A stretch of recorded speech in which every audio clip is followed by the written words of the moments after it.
Ајде, ајде, рипај. Не бива да ги згасим. Куќата во зборе дали е заштитена? Не. Те и тоа мора да паси. Скоро да се евакуирamo. Да се евакуирamo. Ненормално времето, условите. Гаси, нека тече вода, остај. Да си бегам, се евакуирам. Овие обиди да се спаси имотот и животот беа снимени од Центарот за управување со кризи при пожарот минатото лето во селото Немањици. За големината на пожарот во ова Светиниколско село денес сведочат опожарените 20 куќи, мноштво изгорени дрвја и жителите на Немањици. Сузана, на многу места по патот кон ова село, од левата и десната страна, имавме прилика да видиме дека има многу вакви изгорени дрвја. Така е, застрашувачки гледки се уште го сведочат стравотниот пожар од Светиниколско до селото Немањици, кога изгореа големи тревни површини, но и шумски предели.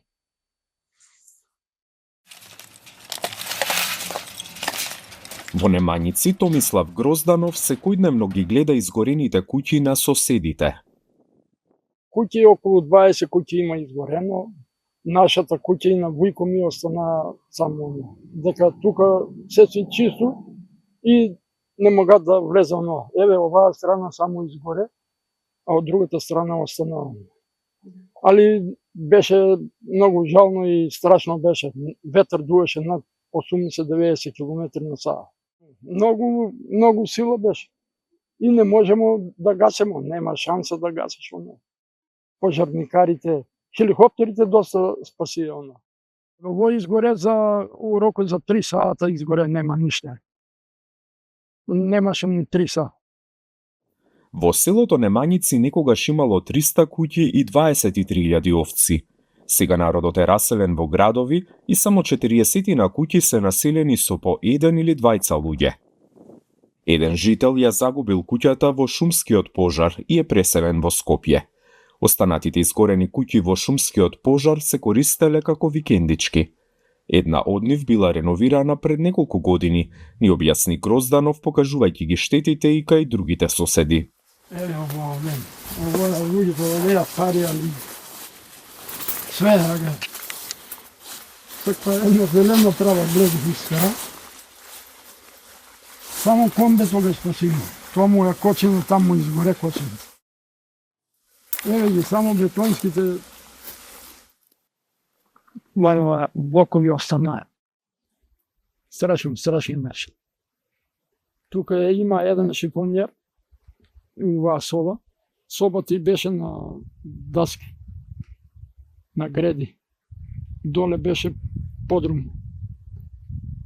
И шифонерот све изгоре, а све имаше носи солски ношни, така јамболи, килими, јерами, све.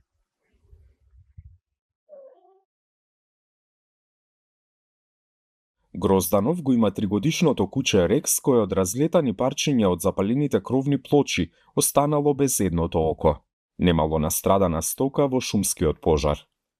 Тука немаше, за малку избегнаа околу 500 овци. Еве го трелото горе кај комшијата. Они само што ги пуштило, трелото изгоре. Иначе тие 500 овци да изгоре, знаеш одначе. Во пожарот немало повредени жители. Покрај куќите настрадала и механизацијата и буриња со жито.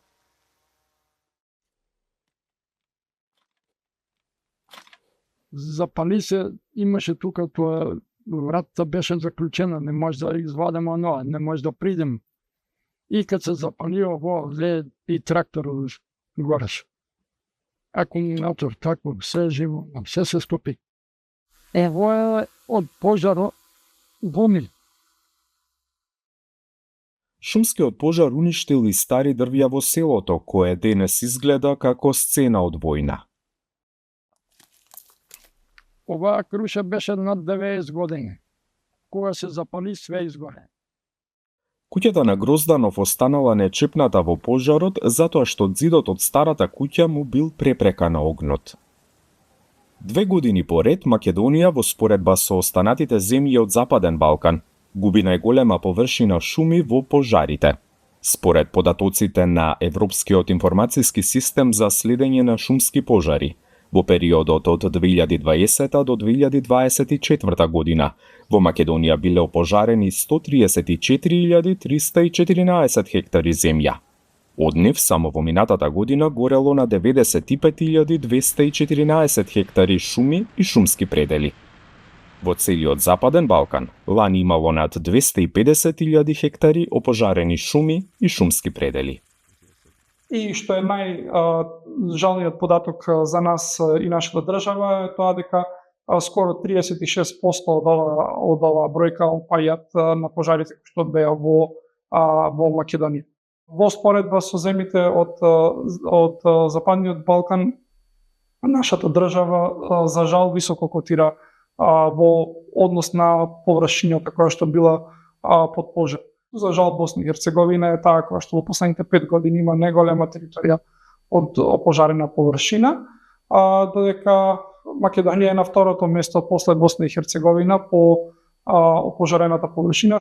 Со раководителот на програмата за управување со пожари на ниво напредел во Западен Балкан, која е финансирана од Швајцарската агенција за развој и соработка, разговаравме за штетите предизвикани од пожарите во македонските шуми. Пресметката на вкупната штета е за периодот од 2000 до 2022 година, и кога кон неа би се пресметале штетите од пожарите во минатите 2 години, таа би била поголема. Податоците покажуваат дека вкупната штета е некаде над 170 милиони евра, која што вклучува дрвната маса и трошоците кои што се користеле за гасење на пожарите, што негде би дошло околу 7 милиони евра годишно, некоја просечна вредност. За жал во нашите пресметки секогаш таа е пресметката по дрвна маса, меѓутоа тука никогаш не се пресметува губењето на живеалиштата, губењето на другите шумски производи кои што може руралното население да ги користи, туризмот, прочистувањето на водите, на воздухот и така натаму, сето тоа не е земено предвид во оваа пресметка и тогаш ако ги ставиме и овие податоци, оваа бројка би била многу повисока. Шумите се палати од невнимание при палење на остатоци од жетва или скара, но и намерно од економски побуди. Во статистичките податоци може да забележиме дека 90% од пожарите во Северна Македонија се предизвикани од човекот. Така да тоа е огромен процент кој што се отпаѓа на човечкото влијание и на активностите на човекот. Добар процент од тие 90% се од негрижа, значи не знам дали тоа е палење скара и така натаму, жетвени остатоци така натаму. Меѓутоа добар процент е за жал и од намерно палење на пожар или предизвикување на пожар во шума или вон шума, се со цел да има пожар во шума, тој да се префарли во шума. Дека шумите не горат само во топлите летни денови, потврда се пожарите во Пехчевскиот крај на почетокот од јануари годинава. На овие фотографии се гледа гасењето на пожарот на 1 јануари, кога во местото Грбавец, меѓу селата Робово и Мачево, гореле Црнбор и Смрека. Повторно на празник, овој пат на вторден Божиќ, 8 јануари, се гасил подметнат пожар во Пехчевското село Негрево, како што покажуваат овие аматерски видеа. На Илинден пак почнал и огромниот пожар во Малешевијата во 2021 година, кој бил подметнат во селото Разловци и се проширил на околу 4100 хектари шума. Во овој крај од државата имаше пожари и лани во август, кога на планината Буковик изгореа 40 хектари шума. Тој пожар, како што не информира од шумската полиција во Пехчево, траел скоро 3 недели. Се повеќе граѓани бараат од надлежните да се донесе одлука дрвата уништени во пожар да не се сечат и да се запре праксата приватни компании да го расчистуваат опожарениот терен. Граѓаните се убедени дека доколку дрвото уништено во пожар не може да се користи понатаму во комерцијални цели и да се продава како дрво за огрев по пониска цена или да се преработува во пелети, бројот на шумски пожари драстично ќе се намали. Во разговори со представници на различни институции ни беше посочено дека пожарите намерно се подметнуваат за од една страна дрвото да се откупи по пониска цена, а од друга страна да се прикрие нелегалната сеча во шумите. Во брифинзи со 4 лица вработени во шумската полиција и во Министерството за земјоделство, шумарство и водостопанство, ни беше посочено дека пожарите се подметнуваат во предели со борови насади. Шумските пожари се подметнуваат од фирми таму каде што има борови насади, за потоа дрвото да се користи за производство на пелети. Докажувањето на поврзаноста меѓу лицата и фирмите е тешко.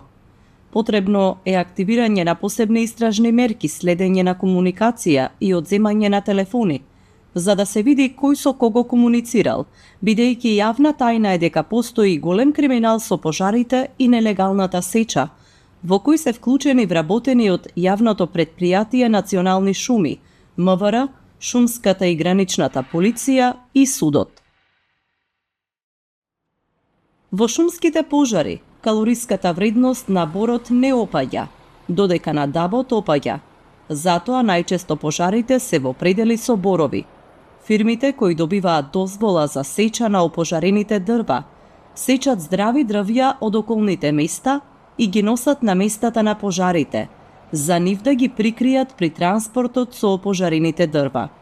Фирмите тактизираат да ја однесат опожарената дрвна маса за со неа, без да бидат евидентирани, да однесат и неопожарена. По пожар во шума, исклучен договор за сеча, фирмите имаат рок од 2 години да ги отстранат опожарените дрвја. Дозволите за сеча на изгорените дрвја се добиваат во јавното претпријатие Национални шуми. Како што не брифираа во Министерството за земјоделство и шумарство, фирмите чекале да помине време и да се намалат контролите на терен, за да изнесат поголема количина од таа во договорот. За криминалот во шумарството зборувавме и со заменик директорот на Национални шуми.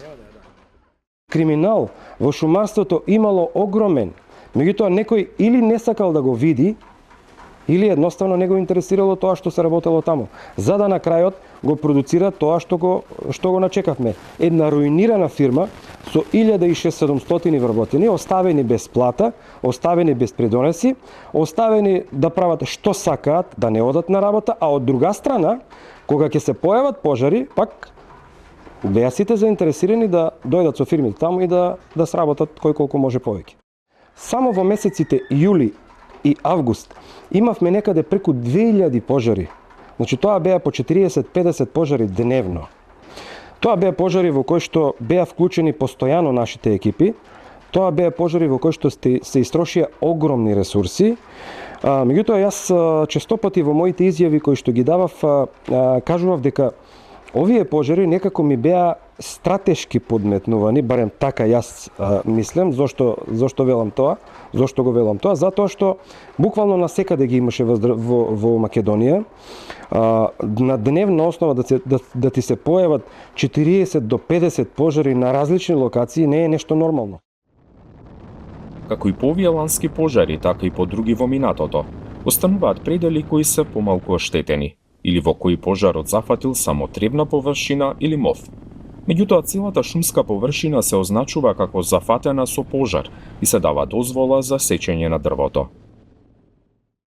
Што правеле оние кои што правеле? Значи, тие влегле во тие површини со однапред добиени дозволи за да сечат и прво го сечеле квалитетното дрво на крајот за да дојде да се сече она кое што е вистински опожарено. И што е она кое што кај мене будеше одредени сомнежи, јас тогаш бев на терен, на лице место ги снимав и кажав дека дрвната маса која што се сече таму и е дел од некакви решенија за сеча, можеби не се наплаќа согласно реалната состојба. Значи да, можеби некаде пожарот поминал, и ако тоа дрво е квалитетно и без разлика што пожарот поминал и ако се веќе сече, тоа дрво треба да се наплати согласно фактичката состојба, значи како зелен труп, како труп прва класа, втора, трета, а не по цена на чипс. Која е разликата помеѓу едното и другото? Огромна е разликата. Ако еден труп, може би неговата цена по кубик е 6000 метри, во 6000 денари за метар кубен, цената на чипс може би е 300 денари. Значи разликата во цена е огромна и токму ова пројави некои сомнежи и кај мене и кај одредени луѓе од шумарската фела дека во одредени места, на одредени површини се правеле токму вакви манипулации. Јас конкретно за Малешевијата имам поднесено пријави до инспекторатот и обвинителствата. Во обвинителството во Скопје не информираа дека оформиле предмет по пожарите во 2021 година, бидејќи постоел сомнеж за намерно палење на шумите. Сторителот не се идентификувал и на крајот не можело да се направи истрага, бидејќи обвинителството можело да постапува само против познати сторители на кривични дела. Проблем е обезбедувањето на доказите. Намерното предизвикување на пожар во шумски предел, кој што не е населен, каде што движењето на луѓето е ретко, кој што не е обезбеден со безбедносни и сигурносни камери или друг вид на надзор, се разбира дека представува предизвик особено од аспект на утврдување на идентитетот на лицата кои што ги подметнале пожарите пред се. Ако станува збор за одредени поттикнувачки действија од страна на други лица, на фирми, во однос на мотивите за подметнување на пожарот, тогаш обвинителството навистина има потреба од голем обем на докази, со кој што во една судска постапка надвор од разумно сомневање ќе докаже дека мотивите за подметнување на пожарот биле навистина економски. Кривичните дела кои што се употребуваат во оваа смисла или кои што санкционираат вакви действија, во самиот опис не предвидуваат потреба за утврдување на корист како битен елемент на сторување на кривичното дело. Во последниот период, во јавното обвинителство не се евидентирани пријави во кои што се воспоставува директна врска помеѓу подметнувањето на пожарот и начинот на кој што потоа се користи дрвната маса. Предметите поврзани со шумските пожари најчесто се водат за кривичното дело предизвикување општа опасност, во кое спаѓа, на пример, и пукањето со оружје или користењето експлозивни средства. Во последните години обвинителството бележи тренд на зголемување од околу 10% и на другите, но и на делата поврзани со шумските пожари. Со измени во кривичниот законник, казната за делото предизвикување општа опасност станала повисока отколку за кривичното дело предизвикување шумски пожар. Сушност од измените на кривичниот законник некаде од втората половина, односно крајот на 2023 година, кривичното дело предизвикување општа опасност во однос на санкциите е дури и построго кривично дело отколку кривичното дело предизвикување шумски пожар. Исто така, кривичниот законник во делот на поимите со кои што оперира, кои што ги објаснува, не прецизира што се подразбира под шумски пожар или шумско подрачје. Меѓу другото, на национално ниво пак извесен период ни недостигаше и прецизна евиденција на шумските појаси, на шумите и на нивната реална вредност со цел да може да се изврши проценка на штетата.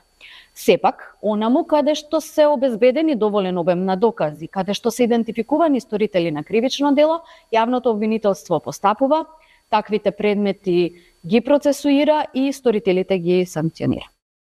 Прашавме во МВР колку лица имаат добиено обвинение за намерно подметнување пожари во македонските шуми.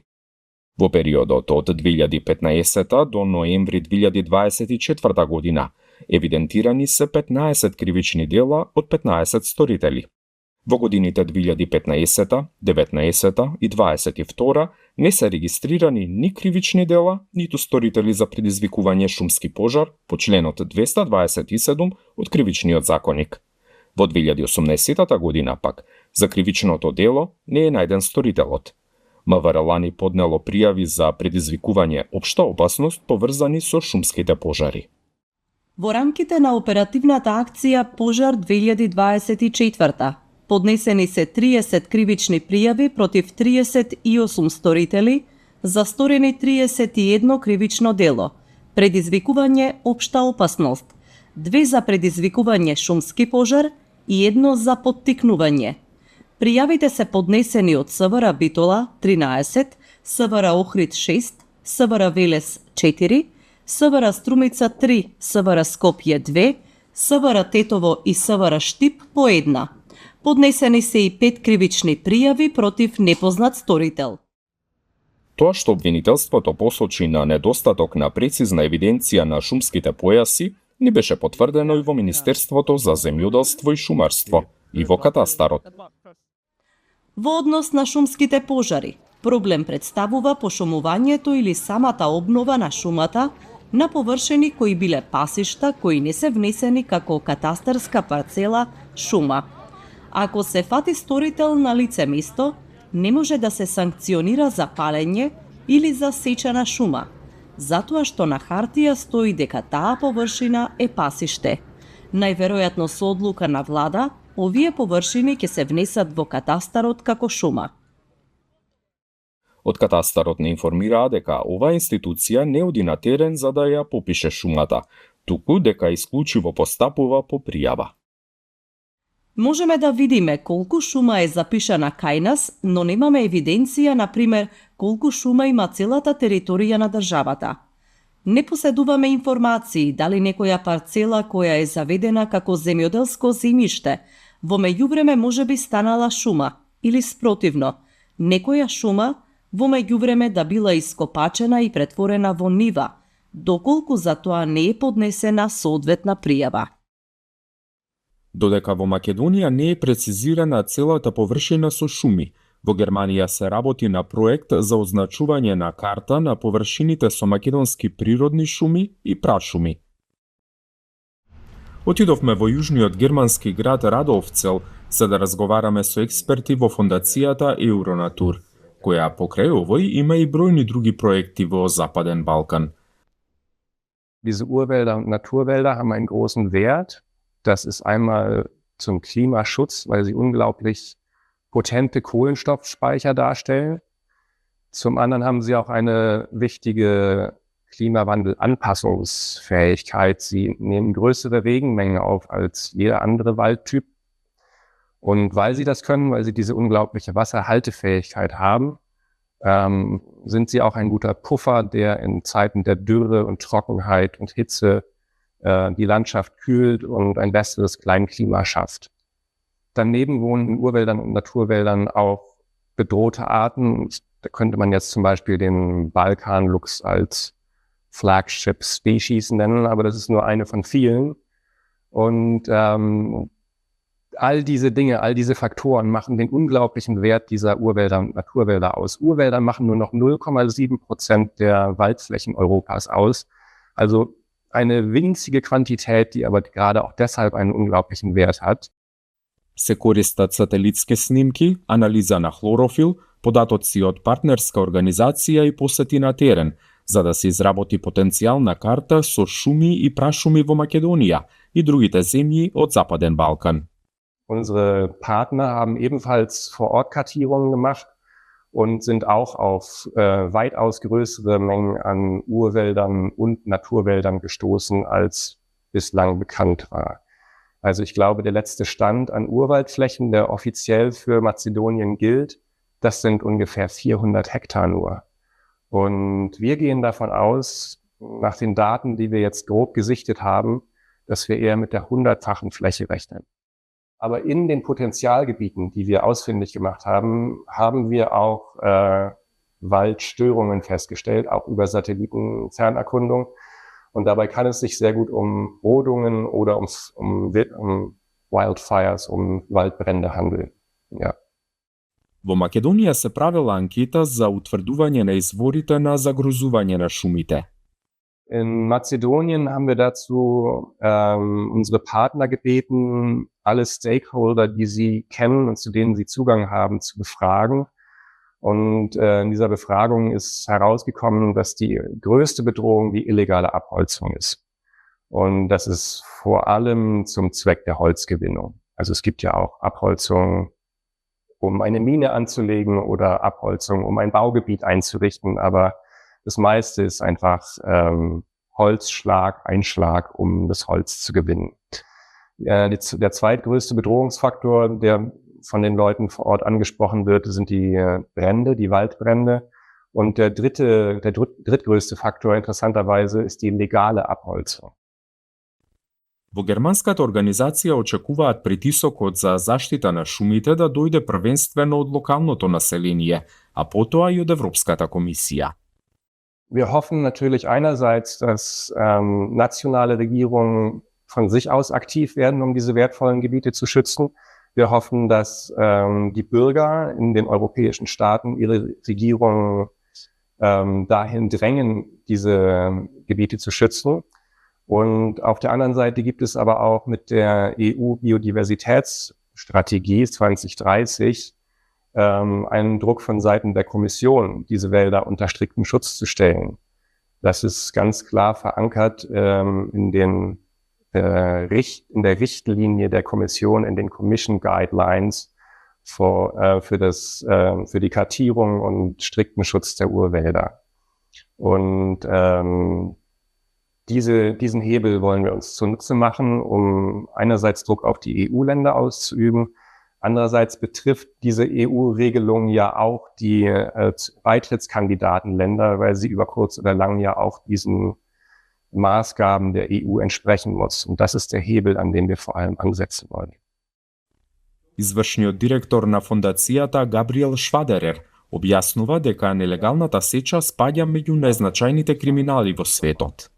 Also neben dem Waffenhandel, dem Drogenhandel, dem Menschenhandel zählt der Handel mit illegal eingeschlagenem Holz zu den wichtigsten illegalen Aktivitäten. Und das zeigt schon, wie attraktiv dieser Bereich, dieser Sektor ist für kriminelle Organisationen. Und es gibt viele Länder weltweit, in denen das sehr gut belegt ist.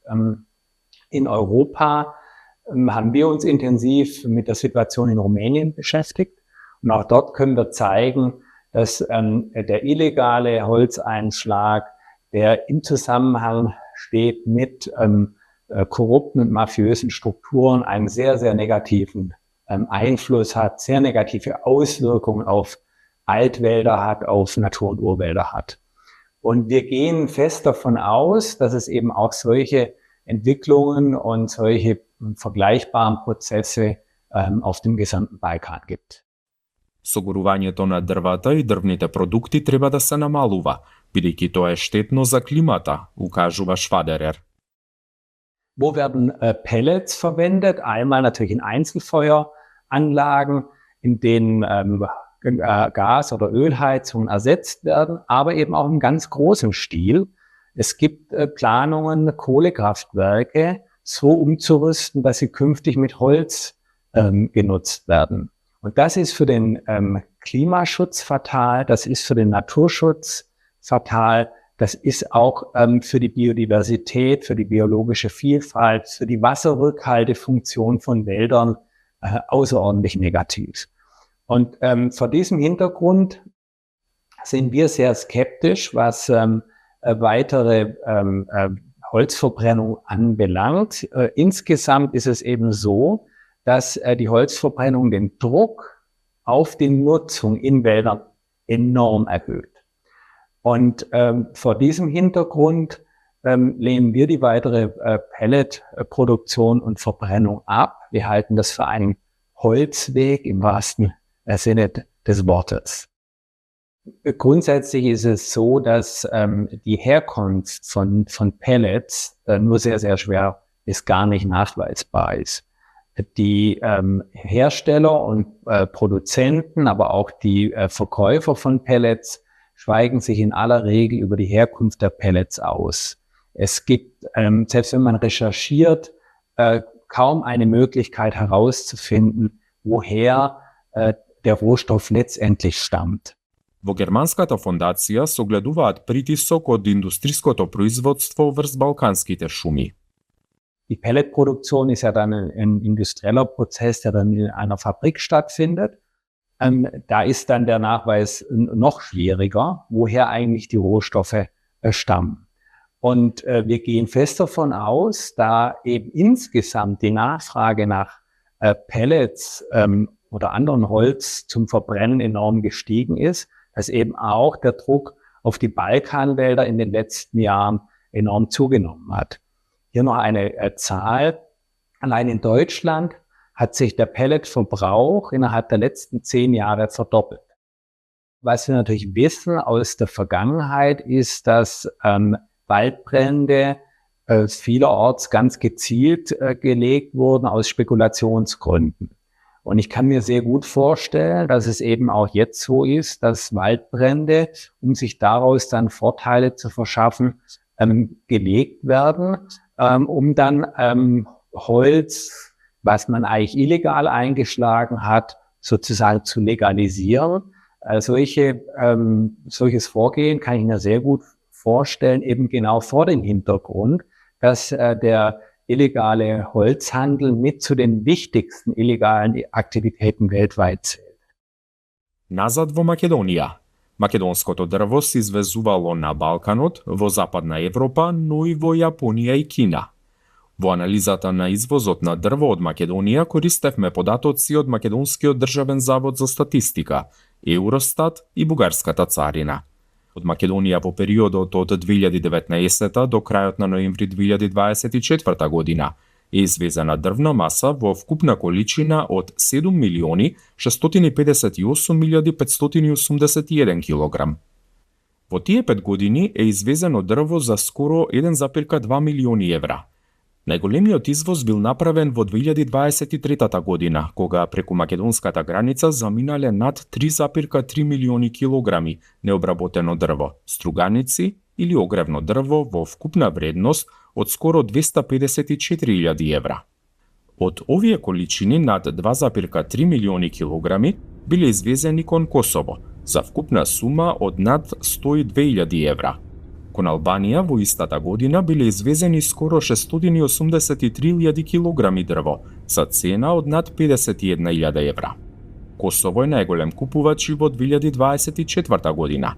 Од вкупниот извоз од над 1,7 милиони килограми македонско дрво, кон Косово биле извезени над 1,5 милиони килограми за скоро половина цена од вкупната продажба. Овие податоци се многу поголеми од податоците за издадените дозволи за извоз на техничко и огревно дрво. Тие дозволи ги дава Министерството за земјоделство, шумарство и водостопанство. Количините во метри кубни помножени со максимални можни тежини по метар кубен даваат разлики од 2 до 4 пати во однос на количините на хартија и количините во статистиката. Во периодот од 2019 до 2024 година се издале 64 одобренија за извоз, од кои 47 биле искористени. Се извезувале ореови трупци, огревно дрво, но и опожарен црн бор. Него во 2022 и 2023 година го извезува фирмата Golden Buck Recycling од селото Милетино во Брвеница. Се работи за фирма основана пред 10 години со првични сопственици во Швајцарија и Хрватска, која прави повеќе промени во структурата за во 2021 година да бидат впишани двајца сопственици во Швајцарија. Фирмата Влахиотис од Куманово со сопственик во Елатохори во Грција пак од 2020 до 2024 година има извезувано ореови трупци и огревно дрво. Во периодот од 2019 до 2024 година се јавуваат вкупно 8 фирми извознички на дрвен материјал од Македонија. При извозот на опожареното дрво не постои посебна шифра под која тоа се внесува и оттаму не може да се следат неговите извезени количини. Тоа се извезува под истата ставка како и огревното дрво, дрвен чипс, дрвен отпад, но и брикети и пелети. Сите стоки се класифицирани под меѓународна номенклатура за стоки на 6-цифрено ниво. Земјата може да додаде одредени подкатегории за да ја наблюдува трговијата во поспецифични категории на продукти. Бугарија била најголем купувач на македонското техничко дрво во 2022 година, кога таму биле извезени 95.500 килограми за 8.724 евра.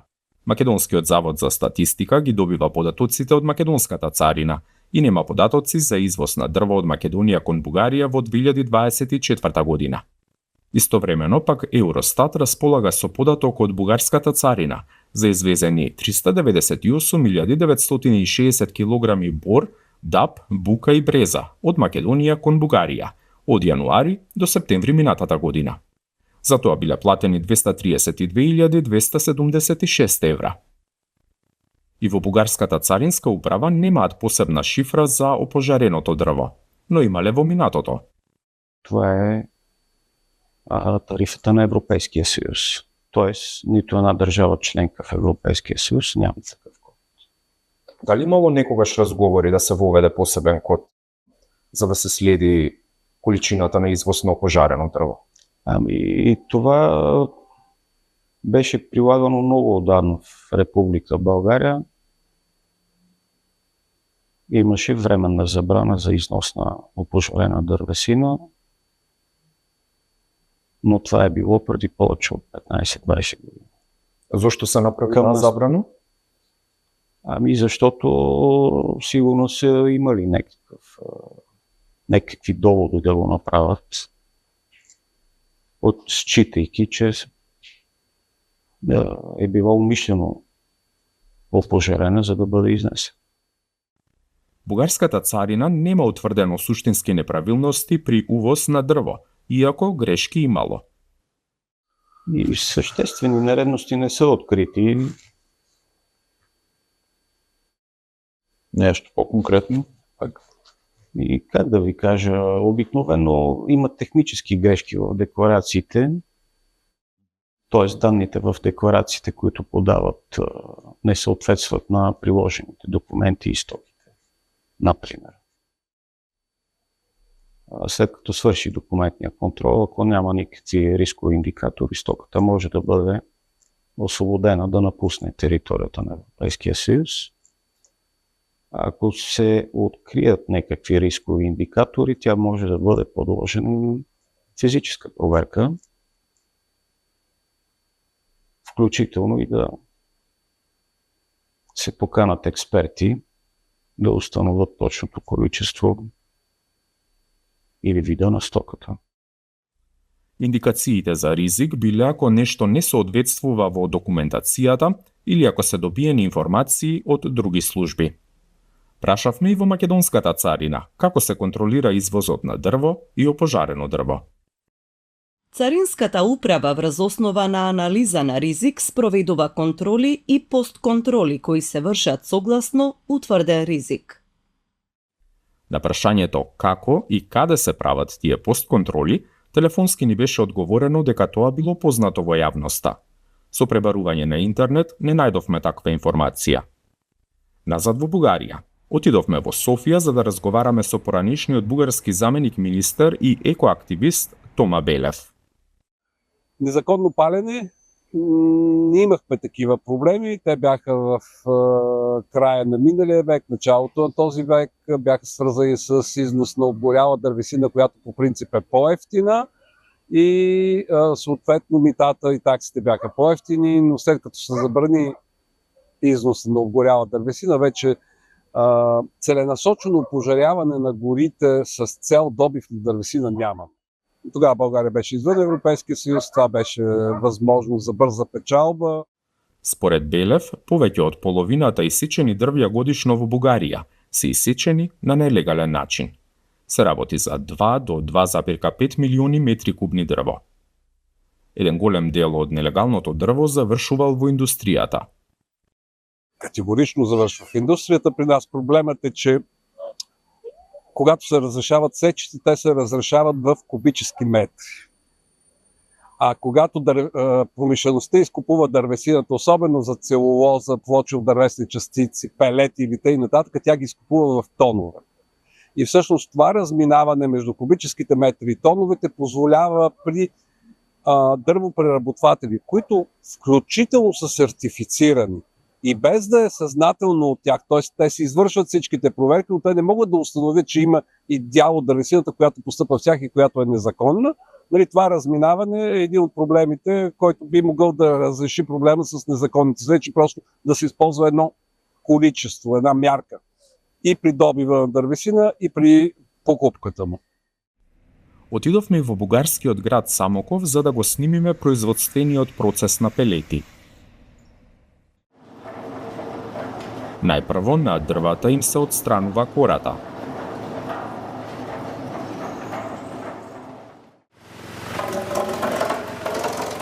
Потоа дрвата се дробат во крупен чипс.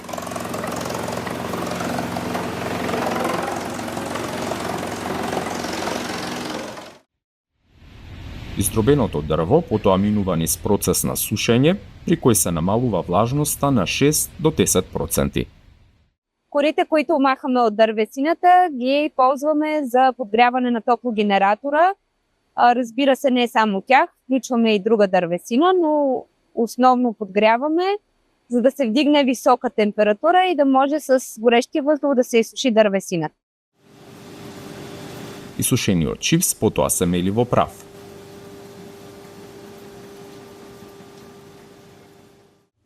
Правот потоа се транспортира во преси за пелети, кои под притисок низ отвори на метален обрач ги вадат готовите пелети. Фабриката може дневно да искористи 240 метри кубни дрва за производство на околу 100 тони пелети. Производството во ден и половина до пред 2 години завршувало во Македонија, и тоа во текот на целата година. В момента, последните 2 години не сме изнасяли за македонския пазар, тъй като цените ми са твърде високи за там. Колко извезувавте? Колкава беше количината, која извезувавте? Имахме 2 големи дистрибутора, които на седмична база взимаха между 100-150 тона. Ја прашавме Јочева дали до сега увезувале дрвна маса од Македонија, бидејќи цената на суровината во Бугарија драстично пораснала. До момента не сме внасяли дървесина от чужбина.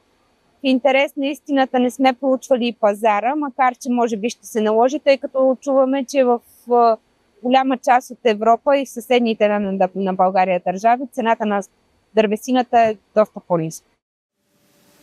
Според македонската статистика, земјата увезла од Бугарија скоро 17 милиони килограми пелети во минатите 5 години. На бугарскиот пазар најдовме само едни пелети на кои беше означено од каде потекнува материјалот искористен за нивно производство. Често на пелетите на европскиот пазар не стои ниту видот на искористеното дрво, ниту местото од каде тоа потекнува. Селектиравме пелети од Бугарија и дрвен материјал од двете земји за да го однесеме на анализа во Институтот за шумска генетика Тинен во Германија. Материјалот го однесовме во институтот во близина на Хамбург. Дека нецелосната декларација е проблем, потврди и Хилке Шредер, раководителка на одделот за еколошка генетика. Produziert in Bulgarien heißt natürlich, das Holz kann überall auf der Welt eingesammelt worden sein. Also die Deklaration ist auf jeden Fall, wenn es auf den europäischen Markt kommt, falsch. Die darf es so nicht sein. Институтот проверува продукти од дрво преку анализа на ДНК на користениот материјал. Анализата трае од 6 до 8 недели. Најпрво се ситни дрвото. Потоа, еден ден се деконтаминира со ултравиолетово светло, за потоа во 2 дена да се извади ДНК-та од него. Потоа следува споредба со различни маркери за утврдување на видот и регионот од кој дрвото потекнува. Es gibt Baumarten, die haben wenig Variation. Das macht uns die Welt schwerer. Je weniger Variation da ist, umso schwieriger ist es, die Arten zu unterscheiden und auch zu sagen, wo eine bestimmte Art herkommt. Wenn eine große Variation vorhanden ist, dann haben wir mehr Material, womit wir arbeiten können, mehr Variation. Das ist der eine Punkt. Der andere ist aber auch, wie häufig ist die Baumart. Wenn wir zum Beispiel große zusammenhängende Eichenwälder nehmen, die über Grenzen hinweggehen, die also in Rumänien, Bulgarien, Mazedonien, vielleicht noch anderen Ländern vorkommen, dann hat man da einen sogenannten Genfluss. Das heißt, die tauschen sich untereinander aus. Viele Bäume sind windbestäubt, da haben wir den Pollen. Das heißt, es fliegt über viele, viele Kilometer und dann finden wir diese Unterschiede nicht. Also diesen sehr kleinräumigen Unterschied, der ist relativ schwierig. Aber auch das, wie gesagt, hängt davon ab, wie kleinräumig wir das auflösen können, hängt jeweils von der einzelnen Baumart ab. Институтот има откриено дека во 20% од сите дрвни продукти декларацијата е погрешна. Процентот во однос на пелетите е и поголем. Also bei den Pellets ist wenn wir uns das alleine angucken, die Fehldeklaration höher als zum Beispiel bei Vollholzproben. Das liegt wahrscheinlich einfach auch darin, dass in Pellets eben auch Reste verarbeitet werden.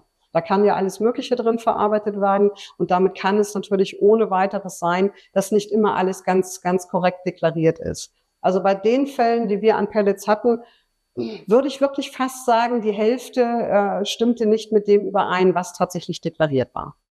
Also das wäre schon mal ganz wichtig, dass man die Baumart hat.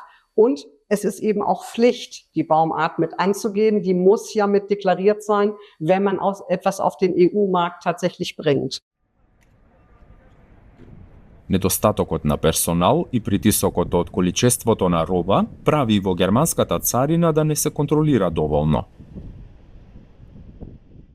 Aber jeder hat eine Vorstellung, wie es beim Zoll zugeht. Da muss es schnell gehen. Da geht es auch um viel Geld, weil dort containerweise Holz ankommt, das auch schnell weiter verfrachtet werden muss. Also definitiv ist es da natürlich auch so, dass man unter Zeitdruck steht, dass viele Leute unter Zeitdruck stehen, auch beim Zoll. Und ja, natürlich, ich will jetzt nicht den Zoll ankreiden, um Gottes Willen, weil die Leute, die da arbeiten, machen ihren Job und die machen den gut. Aber auch da haben wir das gleiche Problem, dass eigentlich zu wenig kontrolliert werden kann. По интервјуто ги добивме и резултатите од направените анализи на пелетите.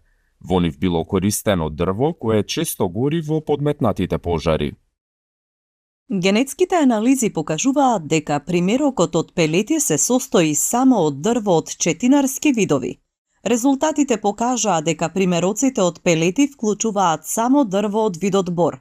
Иако не можевме да исклучиме некои азиски видови, како и видот Pinus mugo, резултатите се компатибилни со мешавина од црнбор и белбор. Двата вида се присутни во Бугарија и Македонија.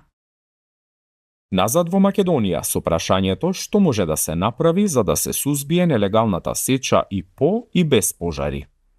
Од април Министерството за земјоделство и шумарство започнува со двомесечна тест фаза на користење електронска испратница за сеча на дрво, која задолжително ќе се применува од почетокот на јуни годинава. Софтверот е во Министерството, а испратниците на таблет ќе ги издаваат македонски шуми на лице место. Електронската испратница за количините на дрво, фирмите нема да можат да ја менуваат и манипулираат. МВР и шумската полиција преку GPS ќе имаат увид во движењето на возилата натоварени со дрва, а на терен ќе се проверува количината исечено дрво и на дополнителни контролни пунктови. Идеи за делување има и во национални шуми. Ние како предпријатие ќе мора да во периодов кој што предстои инвестираме во одредени преработувачки капацитети. Што мислам со тоа? Еве ние како предпријатие, ние сме масивно предпријатие со голема бројка на вработени, можеме да вложиме во 2-3 капацитети за преработка на токму тие опожарени дрва и еве ние да произведуваме секундарен производ, пелети, брикети и да тие опожарени места ги посечеме ние и ги сработиме ние. Да не ги даваме на физички и на правни лица. Да нема интерес некој да запали. Туку едноставно да знаат дека и да запали, таа дрвна маса ќе заврши кај нас во предпријатието, тоест во рамки на државните институции. Тогаш, можеби, еве ќе се намали интересот да некој запали и опустоши нешто и да го обезвредни она кое што во моментот го има како вредност шумата. Потребно е инвестирање во превентива од шумски пожари, план за управување со ливади и земјоделско земјиште, создавање мешани шуми со дрвја со различна старост и видови отпорни на пожари. Има неколку истражувања и може да се најде тој податок дека 1 евро вложено во превенција е еквивалент на 10 евра кои што се вложуваат во супресија, односно во гасење на пожари. Така да тоа јасно покажува дека во иднина сите држави во Западен Балкан, меѓутоа и пошироко, треба фокусот да го стават на превенција од пожари. Потребна е и едукација и на младите и на возрастните за справување со шумските пожари и заштитите од нив. Пример за обуки на населението најдовме во Бугарија. И предвиждаме да обучим над 25 000 души за това какво представляват пожарите, изобщо риска от горски пожари, как да не ги предизвиквам, ако все пак се случат, какво трябва да правят гражданите. Но според мен това е ключово. Ние изградихме на територията на страната 6 обучителни центъра. Единият тук може да го видите до нашата сграда, като предстои в тях има учебни кабинети, в които ние на практика и полигони, в които да ги обучим за това какво представлява горските пожари и какви следва да бъдат техните действия, да не възникнат и ако възникнат, как те да действат. Основно фокус е върху обучаеми, т.е. млади хора, които по принцип по-лесно се подават на обучение, както и служители на горските стопанства също ще бъдат обучени, т.е. ученици, студенти, служители на горските стопанства, това са основните целеви групи.